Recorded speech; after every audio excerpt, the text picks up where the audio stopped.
Hello friends, welcome to Career Pulse. Karnataka ಸರ್ಕಾರ ಹಾಗೂ KEA ಕಡೆಯಿಂದ ಹೊಸ ಬಂಪರ್ ನೇಮಕಾತಿ ಅಧಿಸೂಚನೆಯನ್ನು ಬಿಟ್ಟಿದ್ದಾರೆ. ಯಾರೆಲ್ಲ ಹೆಲ್ತ್ ಸೆಕ್ಟರ್ನಲ್ಲಿ ಒಂದೊಳ್ಳೆ ಗೌರ್ಮೆಂಟ್ ಜಾಬ್ ಗಿಟ್ಟಿಸಬೇಕು ಅಂತ ಕಾಯ್ತಿದ್ರೋ ನಿಮಗಾಗಿ ಕೆಇಎಸ್ಐಸಿ ಮತ್ತು ಕ್ರೈಸ್ ಇಲಾಖೆಗಳಿಂದ ಫಾರ್ಮಸಿ ಆಫೀಸರ್ ಹಾಗೂ ನರ್ಸಿಂಗ್ ಆಫೀಸರ್ ಪೋಸ್ಟ್ಗಳಿಗೆ ಅಪ್ಲಿಕೇಶನ್ ಕಾಲ್ ಮಾಡಿದ್ದಾರೆ. ಒಟ್ಟು 233 ಹುದ್ದೆಗಳು ಖಾಲಿ ಇದ್ದು ಇವುಗಳನ್ನು RPC ಮತ್ತು ಕಲ್ಯಾಣ ಕರ್ನಾಟಕ ಅಂತ 2 ಭಾಗವಾಗಿ ವಿಂಗಡಿಸಿದ್ದಾರೆ. ಈ ವಿಡಿಯೋದಲ್ಲಿ age limit, qualification, syllabus, exam pattern ಎಲ್ಲವನ್ನು ಡೀಟೇಲ್ ಆಗಿ ತಿಳಿಸ್ಕೊಡ್ತೀನಿ. ವಿಡಿಯೋವನ್ನು ಕೊನೆವರೆಗೂ ಸ್ಕಿಪ್ ಮಾಡದೆ ನೋಡಿ. ಮೊದಲಿಗೆ ನಾವಿಲ್ಲಿ non-HK ಅಂದರೆ RPC ರೀಜನ್ನ ಖಾಲಿ ಹುದ್ದೆಗಳನ್ನು ನೋಡೋಣ. ಒಟ್ಟು 188 ಪೋಸ್ಟ್ಗಳನ್ನು ನೀಡಿದ್ದಾರೆ. ಇದರಲ್ಲಿ ಫಾರ್ಮಸಿ ಆಫೀಸರ್ ಹುದ್ದೆಗಳು ಒಟ್ಟು 98 ಖಾಲಿ ಇವೆ. ಇದಕ್ಕೆ ಸ್ಯಾಲ್ರಿ ಪ್ಯಾಕೇಜನ್ನು ನೋಡೋದಾದರೆ 44,425ರಿಂದ ಸ್ಟಾರ್ಟ್ ಆಗಿ 83,700 ರೂಪಾಯಿವರೆಗೂ ಸಿಗುತ್ತೆ. ಇನ್ನು ನರ್ಸಿಂಗ್ ಆಫೀಸರ್ ಹುದ್ದೆಗಳು 90 ಇವೆ. ಇದಕ್ಕೆ 54,175 ರೂಪಾಯಿದಿಂದ ಸ್ಟಾರ್ಟ್ ಆಗಿ 99,400 ರೂಪಾಯಿವರೆಗೆ ಹೈ ಸ್ಯಾಲ್ರಿ ಪ್ಯಾಕೇಜ್ ಸಿಗುತ್ತೆ. ಹೆಲ್ತ್ ಡಿಪಾರ್ಟ್ಮೆಂಟ್ನಲ್ಲಿ ಕರಿಯರ್ ಸ್ಟಾರ್ಟ್ ಮಾಡೋಕ್ಕೆ ಇದು ನಿಜಕ್ಕೂ wonderful opportunity. Next, Kalyana Karnataka ರೀಜನ್ನ ಅಭ್ಯರ್ಥಿಗಳಿಗೆ ಒಟ್ಟು 45 ಹುದ್ದೆಗಳನ್ನು ರಿಸರ್ವ್ ಮಾಡಲಾಗಿದೆ. ಇದರಲ್ಲಿ ಕ್ರೈಸ್ ನರ್ಸಿಂಗ್ ಆಫೀಸರ್ 23 ಪೋಸ್ಟ್ಗಳು ಮತ್ತು ESIC ನರ್ಸಿಂಗ್ ಆಫೀಸರ್ 11 ಪೋಸ್ಟ್ಗಳು ಹಾಗೂ ESIC ಫಾರ್ಮಸಿ ಆಫೀಸರ್ 11 ಹುದ್ದೆಗಳು ಲಭ್ಯವಿವೆ. ಕಲ್ಯಾಣ ಕರ್ನಾಟಕ ರೀಜನ್ನ ಅಭ್ಯರ್ಥಿಗಳಿಗೆ ತಮ್ಮ ಸ್ವಂತ ಭಾಗದಲ್ಲೇ ಗೌರ್ಮೆಂಟ್ ಜಾಬ್ ಗಿಟ್ಟಿಸ್ಕೊಳ್ಳೋಕ್ಕೆ ಇದೊಂದು ಗ್ರೇಟ್ ಚಾನ್ಸ್. ಸೊ ಯಾವುದೇ ಕಾರಣಕ್ಕೂ ಈ ಅಪಾರ್ಚುನಿಟಿನ ಮಿಸ್ ಮಾಡ್ಕೋಬೇಡಿ. ಈಗ ಪ್ರಮುಖ ದಿನಾಂಕಗಳನ್ನು ಕರೆಕ್ಟಾಗಿ ನೋಡ್ಕೊಳ್ಳಿ. ಈ ಅಫಿಷಿಯಲ್ ನೋಟಿಫಿಕೇಷನ್ ಪಬ್ಲಿಷ್ ಆಗಿದ್ದು ಆಗಸ್ಟ್ 6, 2026ರಂದು. Online application submission already August 7ರಿಂದಲೇ ಸ್ಟಾರ್ಟ್ ಆಗಿದೆ. ಇನ್ನು ಅಪ್ಲೈ ಮಾಡೋಕ್ಕೆ ಲಾಸ್ಟ್ ಡೇಟ್ ಬಂದು ಆಗಸ್ಟ್ 30, 2026. ಅಪ್ಲಿಕೇಶನ್ ಫೀಸ್ ಪೇ ಮಾಡೋಕ್ಕೆ ಆಗಸ್ಟ್ 31 ಕೊನೆಯ ದಿನಾಂಕವಾಗಿರುತ್ತೆ. ಫ್ರೆಂಡ್ಸ್, ಲಾಸ್ಟ್ ಮಿನಿಟ್ನಲ್ಲಿ ಸರ್ವರ್ ಬ್ಯುಸಿ ಆಗೋ ಚಾನ್ಸಸ್ ಇರುತ್ತೆ. ಸೊ ಲಾಸ್ಟ್ ಡೇಟ್ವರೆಗೆ ವೇಟ್ ಮಾಡದೆ ಕೂಡಲೇ ಅಪ್ಲೈ ಮಾಡಿ.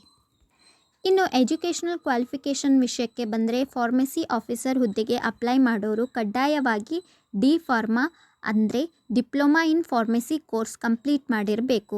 ಅಷ್ಟೇ ಅಲ್ಲದೆ ನಿಮ್ಮ ಹೆಸರು ಕರ್ನಾಟಕ ಫಾರ್ಮಸಿ ಕೌನ್ಸಿಲ್ನಲ್ಲಿ ವ್ಯಾಲಿಡ್ ಆಗಿ ರಿಜಿಸ್ಟರ್ ಆಗಿರೋದು ಕಡ್ಡಾಯವಾಗಿದೆ. ರಿಜಿಸ್ಟ್ರೇಷನ್ ಇಲ್ಲದೇ ಇದ್ದರೆ ಅಪ್ಲಿಕೇಶನ್ ರಿಜೆಕ್ಟ್ ಆಗೋ ಚಾನ್ಸಸ್ ಇರುತ್ತೆ. ಸೊ ಚೆಕ್ ಮಾಡ್ಕೊಳ್ಳಿ.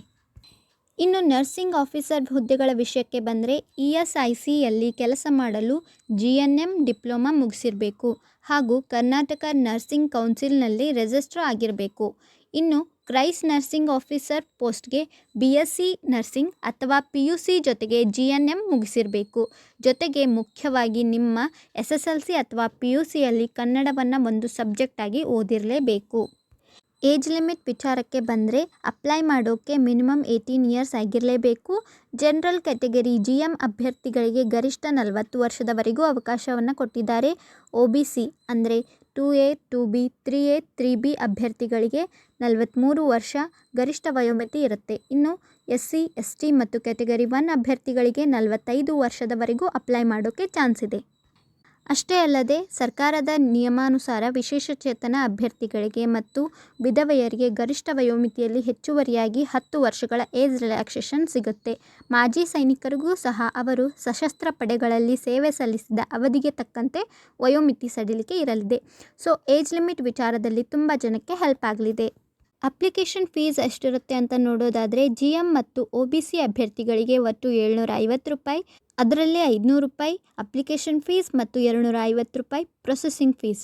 ಮತ್ತು SC, ST ಹಾಗೂ ಕ್ಯಾಟಗರಿ 1 ಮಾಜಿ ಸೈನಿಕರು ಮತ್ತು ಟ್ರಾನ್ಸ್ಜೆಂಡರ್ ಅಭ್ಯರ್ಥಿಗಳಿಗೆ 500 ರೂಪಾಯಿ ಫೀಸ್ ಇರುತ್ತೆ. ಇದರಲ್ಲಿ 250 ರೂಪಾಯಿ ಅಪ್ಲಿಕೇಶನ್ ಫೀಸ್ ಮತ್ತು 250 ರೂಪಾಯಿ ಪ್ರೊಸೆಸಿಂಗ್ ಫೀಸ್. ಹಾಗೆಯೇ ವಿಶೇಷಚೇತನ ಅಭ್ಯರ್ಥಿಗಳಿಗೆ ಬರೀ 250 ರೂಪಾಯಿಗಳ ಪ್ರೊಸೆಸಿಂಗ್ ಚಾರ್ಜ್ ಮಾತ್ರ ಇರುತ್ತೆ. ಇನ್ನು ಕಡ್ಡಾಯ ಕನ್ನಡ ಎಕ್ಸಾಮ್ ಬಗ್ಗೆ ತಿಳಿದುಕೊಳ್ಳೋಣ. ಮೊದಲನೇದಾಗಿ ಕಡ್ಡಾಯ ಕನ್ನಡ ಭಾಷಾ ಪರೀಕ್ಷೆ ಒಟ್ಟು 150 ಮಾರ್ಕ್ಸ್ಗೆ ನಡೆಯುತ್ತೆ. ಇದರಲ್ಲಿ ಪಾಸ್ ಆಗೋಕ್ಕೆ ಮಿನಿಮಮ್ 50 ಮಾರ್ಕ್ಸ್ ಗಳಿಸೋದು ಕಡ್ಡಾಯವಾಗಿದೆ.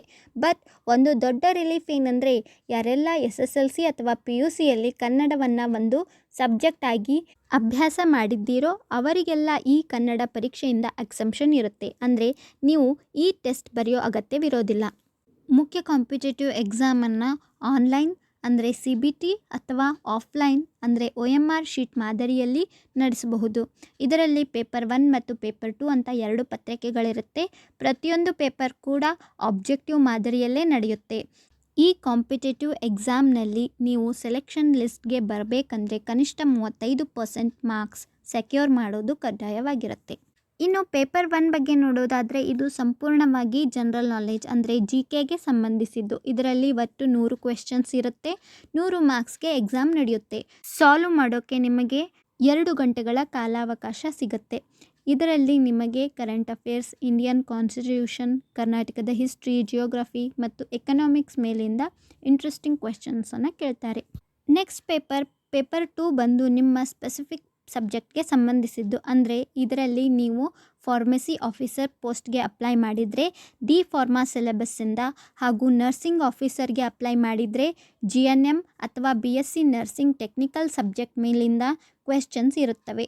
ಇದರಲ್ಲೂ ಕೂಡ 100 ಕ್ವೆಶ್ಚನ್ಸ್, 100 ಮಾರ್ಕ್ಸ್ ಹಾಗೂ 2 ಗಂಟೆಗಳ ಕಾಲಾವಕಾಶ ಇರುತ್ತೆ. ನೀವು ತುಂಬ ಅಲರ್ಟ್ ಆಗಿರಬೇಕಾದ ವಿಷಯ ಅಂದರೆ ಋಣಾತ್ಮಕ ಮೌಲ್ಯಮಾಪನ ಅಂದರೆ ನೆಗೆಟಿವ್ ಮಾರ್ಕಿಂಗ್. ಪ್ರತಿ ತಪ್ಪು ಉತ್ತರಕ್ಕೂ 0.25 ಮಾರ್ಕ್ಸ್ ಅಂದರೆ 1/4 ಮಾರ್ಕ್ಸನ್ನು ಕಟ್ ಮಾಡಲಾಗುತ್ತೆ.